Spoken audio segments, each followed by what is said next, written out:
Welcome viewers, আপনারা সবাই কেমন আছেন? আশা করি আপনারা সবাই ভালো আছেন। এই ভিডিওতে আমরা জানব স্মৃতিসৌধের সংক্ষিপ্ত ইতিহাস।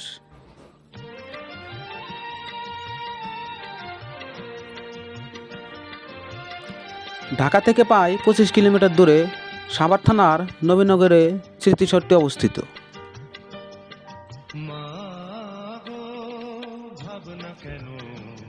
এই স্মৃতিসৌধটি উন্নতির কারণ ছিল দেশ স্বাধীন হওয়ার পরে অনেক গণকবর এখানে আবিষ্কৃত হয়।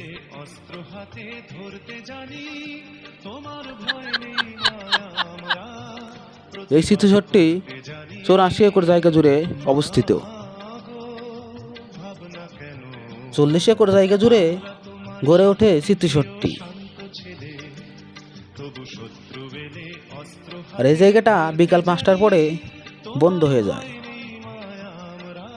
মূল গেটটা বন্ধ করে দেওয়া হয়। এখানকার আবহাওয়া খুবই ভালো এবং শীতল বাতাস, চারপাশে অনেক গাছ, খুবই ভালো লাগলো দেখে।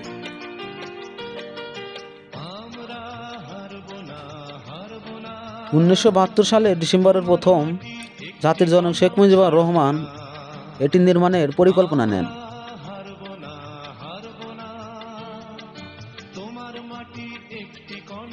1982 সালে স্মৃতিসৌধের নির্মাণ কাজ শেষ হয়।